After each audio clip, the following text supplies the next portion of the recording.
dari segala macam penyakit. Di dalam tubuh manusia telah Allah Subhanahu wa taala lengkapi dengan mikroorganisme dan berfungsi melawan penyakit dari luar.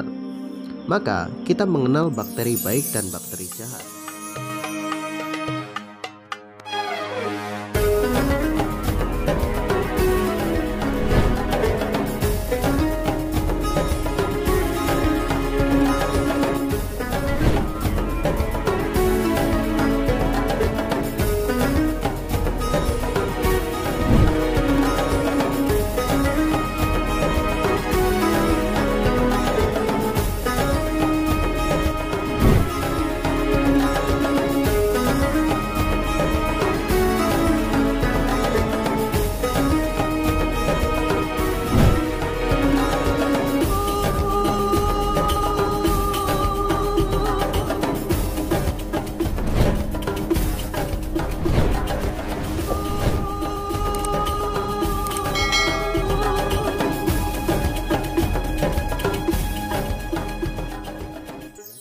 Pada dasarnya penyakit itu berasal dari luar tubuh manusia, bisa berasal dari bahan kimia berbahaya, juga bisa berasal dari kuman atau virus yang masuk ke dalam tubuh manusia.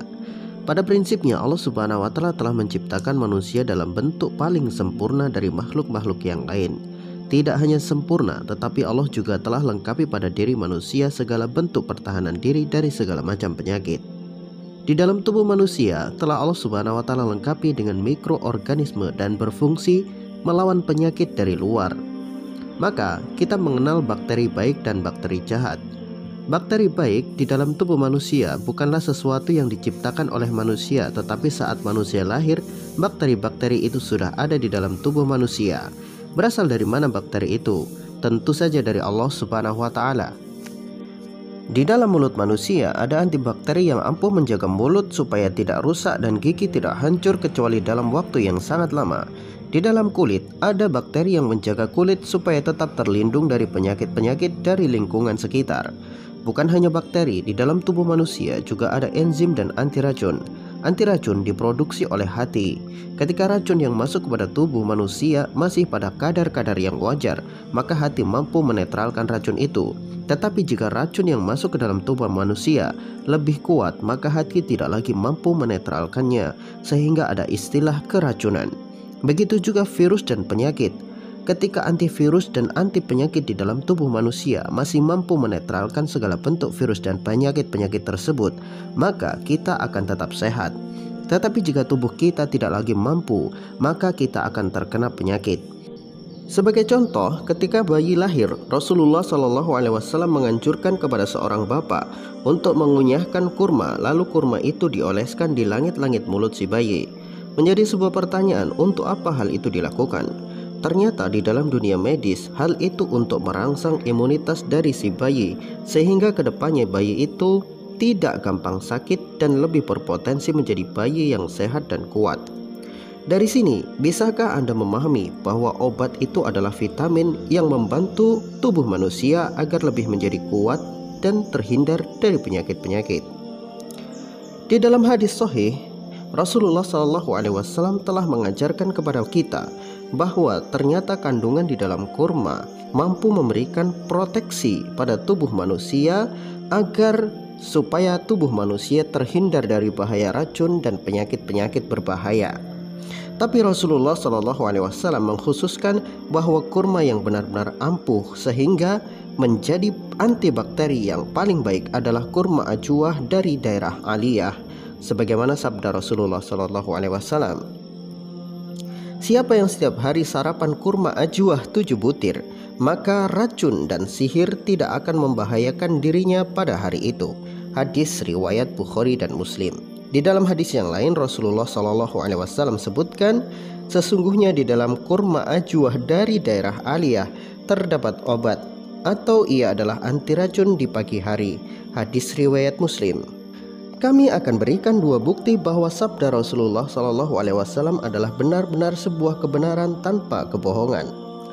Bukti pertama, ketika Rasulullah SAW diracun di Khaybar, Rasulullah selamat dan tidak meninggal. Tetapi salah satu sahabat Rasulullah yang baru menelan 1 gigitan, bahkan dikatakan beliau belum menelan karena sempat dimuntahkan. Namun beliau terlanjur menelan ludahnya yang mengandung racun sehingga meninggal tidak lama dari itu. Ternyata racun wanita Yahudi yang digunakan meracuni Rasulullah SAW adalah racun yang sangat kuat. Namun Rasulullah bisa tertolong saat itu. Artinya kebiasaan Rasulullah SAW memakan kurma memberikan mukjizat antibodi dan antioksidan pada tubuh beliau, sehingga beliau bisa bertahan dari racun yang sangat ganas sekalipun. Bukti kedua, sebuah penelitian ilmiah dari King Saud University di Riyadh dan University of Michigan. Hasil penelitian ini telah diterbitkan di dalam Jurnal Pertanian dan Kimia Makanan di Amerika Serikat edisi 61. Menurut Saleh Al-Dosari, penelitian ini memberikan hasil yang sangat hebat di dalam kerjasama antara King Saud University dan Michigan University untuk meneliti dan mempelajari jenis-jenis kurma di Arab Saudi. Di dalam penelitian ini ditemukan fakta bahwa kurma ajwah dari Aliyah adalah kurma dengan kandungan antioksidan dan antiinflamasi terbaik dari jenis-jenis makanan yang lain. Kandungan senyawa-senyawa di dalam kurma ajwah berfungsi sebagai anti racun dan anti kanker yang sangat luar biasa. Kurma ajwah yang dikenal dengan rasanya yang sangat enak dan dagingnya yang sangat lembut ternyata memiliki kandungan yang bukan kaleng kerupuk isi rengginang. Namun harus difahami dengan baik bahwa antioksidan adalah menangkal racun pada kadar-kadar tertentu. Bukan berarti setelah makan kurma ajwa seseorang tidak akan mati minum racun 1 gelas. Itu hanya logika orang-orang kafir berotak tumit. Para ilmuwan juga tidak akan mengatakan hal seperti itu. Pernyataan seperti itu hanya bersifat ingin menjatuhkan saja dan sangat tidak ilmiah sekali. Karena segala sesuatu ada ukuran dan timbangan. Racun dan anti racun akan berfungsi pada kadar-kadar tertentu. Jika anti racun lebih dominan, maka racun yang akan kalah. Jika racun lebih dominan, maka anti racun yang akan kalah. Bagi orang-orang yang berpikir, dia akan menyatakan bahwa sabda Rasulullah SAW itu adalah benar. Tetapi bagi orang-orang yang berakal sempit, maka sabda Rasulullah SAW akan selalu salah dan akan dicari kesalahan-kesalahannya.